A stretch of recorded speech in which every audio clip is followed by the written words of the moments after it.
Oi, o nosso vídeo já vai começar, mas antes eu quero pedir para que você se inscreva no nosso canal, já deixa o seu like e claro, gente, comenta que é o mais importante. Racismo é crime. A Lei 7.716, chamada de Lei K.O., criada pelo deputado e ativista do movimento negro Carlos Alberto de Oliveira, entrou em vigor em 1989.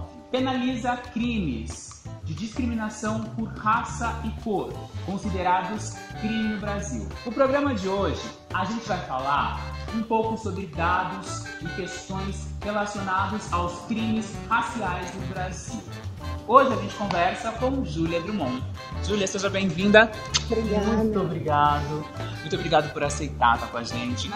E Júlia, vamos falar um pouquinho sobre o que é racismo. No geral, a gente pode pensar como um sistema de opressão que estrutura a nossa sociedade com base em diferenças étnico-raciais. Ele cria desigualdades a partir dessas diferenças. A lei de racismo, ela não é tão abrangente. Ela define práticas racistas. Deixar de contratar uma pessoa porque ela é negra, impedir uma pessoa de usar o elevador social porque ela é negra, e o mais comum, que é praticar ou induzir o preconceito racial. Quando a gente é negro, a gente sabe quando que a gente sofre racismo. Entender ali, juridicamente, quando acontece o racismo é um pouco mais complicado. Os casos mais emblemáticos são esses que aparecem na mídia. Agora, o racismo, ele pode ser muito mais sutil. Ele também tá, por exemplo, no vestibular da FUVEST, porque ele é um vestibular extremamente racista, segregador, que tem uma burocracia racista, mas que se passa por critérios objetivos. Um exemplo, assim, individualizado, de boa aparência. Quando você vai contratar, uma empresa vai contratar uma pessoa. Mas o que é boa aparência num país cujo ideal de beleza e de seriedade é eurocêntrico? Que é muito natural quando a gente tem lá um briefing de um job. Não se falam pessoas brancas, mas falam pessoas bonitas, pessoas lindas. E a gente às vezes não entende as entrelinhas desse pedido, né, por exemplo. E a lei, ela é fechadinha, ela fala tem que ser explícito. Como boa aparência não é, fica muito difícil lutar nesses termos específicos da lei. E no caso de atos racistas que acontecem na internet, como que a gente deve agir nessa situação específica? Você pega o link ou tire print e envie para os sites das autoridades federais. Então, Polícia Federal, Ministério Público Federal, porque o racismo é um crime previsto na Constituição. Esse tipo de conduta para combater o racismo na internet, ele é bem importante. E aí, normalmente, quando acontece em massa, é melhor ainda, sabe? A gente vai fazer tudo via internet. E se eu for até uma delegacia abrir um boletim de ocorrência? Porque dá a impressão de que pela internet nada vai acontecer. Acontece? É efetivo?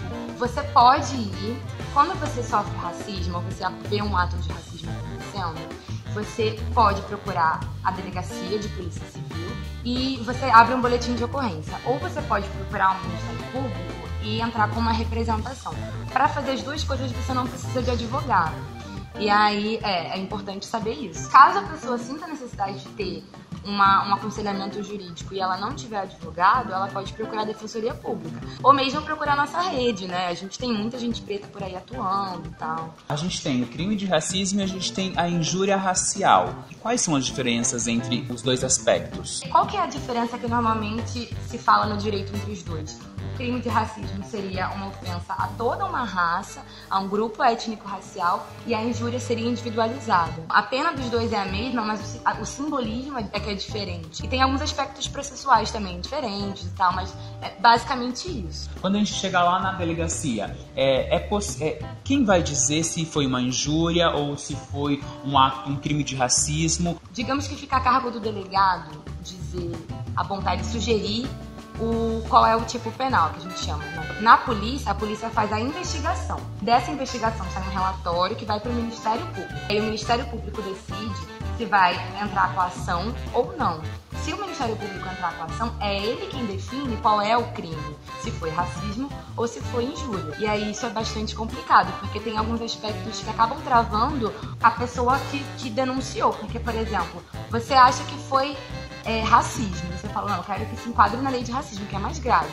Se o Ministério Público falar que foi injúria racial e você não tiver manifestado a vontade de seguir com o processo lá no começo, que isso aí pode levar à extinção do processo, porque extingue a punibilidade em 6 meses. Às vezes, a justiça, ela acaba não sendo efetiva. Olha, eu diria que muitas vezes. Como que a gente deve reagir para a gente chegar às vias legais de um processo? O primeiro passo é o boletim de ocorrência. Tem a esfera penal e tem a esfera civil. O direito penal, na prática, ele é efetivo? Em geral, não. Mas ainda assim, eu acredito que a gente tem que correr atrás. Se a gente vai atrás, a gente obriga o judiciário a se posicionar cada vez mais. E a gente pode forçar os juízes a eventualmente mudar de posição e parar de interpretar que para uma pessoa ser racista, ela precisa querer ser racista. Ela não pode simplesmente virar e ser racista. Porque isso acontece o tempo todo. Na esfera civil, você pode entrar com uma ação de indenização por danos morais, por exemplo. Ou uma obrigação de fazer. Em geral, precisa de um advogado. Você também pode procurar a defensoria pública. E aí você fala, eu quero ser indenizado porque essa pessoa me ofendeu moralmente. Se for uma pessoa, você pode pedir indenização por danos morais. Se for uma empresa, uma escola, um clube, você, além disso, pode pedir uma obrigação de fazer. Por exemplo, se for uma escola, você pode exigir que a escola promova uma semana de combate ao racismo. No direito civil, dá pra gente ser mais criativo. É uma alternativa. E uma não exclui a outra, você pode pedir as duas. Por exemplo, eu tô passando pela rua, alguém me chamou, sei lá, de alguma coisa, de macaco. E só tava eu e a pessoa na rua. É uma causa perdida ou eu devo ir à frente com isso? É possível provar que ela foi racista? Depende muito do juiz também, né? É muito importante gravar, guardar informações, porque isso é o que vai assegurar que talvez você consiga defender o seu direito, porque meios para se defender tem. Por que você acha que as pessoas não denunciam o racismo?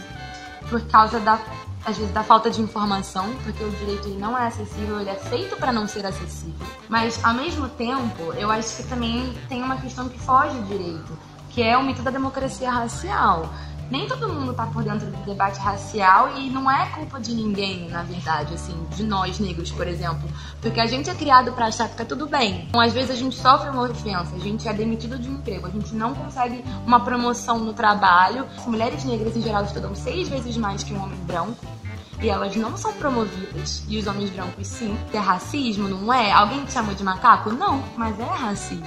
A própria identificação da pessoa de que ela sofreu racismo é um passo muito importante. E a partir desse passo, eu queria dizer que não faltam pessoas, hoje em dia, para ajudar essas pessoas. Olha, você tem milhões de mecanismos, ou não tantos, né, quanto a gente gostaria, mas eles existem, a gente pode ir atrás. Quem quer se informar, está assistindo nosso vídeo agora, o que ela pode acessar na internet para ter mais informações, estar mais por dentro e mais amparado?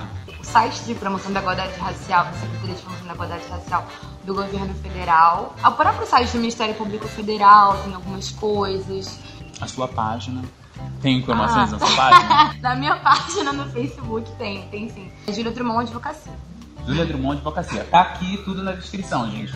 Fiquem tranquilos. Você que já passou por algum crime de racismo, você que já passou por alguma situação, conta pra gente aqui nos nossos comentários, mande o nosso vídeo para algum amigo, para algum colega, peça para que ele também descreva aqui nos comentários, vamos conversar, vamos trocar uma ideia. Se caso faltou alguma informação, escreve aqui, tanto eu quanto a Júlia vai ficar ligadinho, a gente vai respondendo para vocês. Gente, é isso aí. Pretinho mais que básico, nossa cara preta em todo espaço, em todo lugar. Se inscreve no canal, deixa o seu like e o mais importante, comenta. Júlia, muito obrigado. Quero agradecer ao João Terra que me indicou você. Muito obrigado pela força, pela ajuda. E é isso aí. Gente, é nós por nós. Um beijo, Brasil, e até semana que vem. Valeu, tchau, tchau. Eu separei algumas referências da minha infância, a Joyce também separou algumas. Falando sobre infância, falando sobre criança, tô adorando essa mesa, gente, essa coisa assim, tipo, ai, Brasil.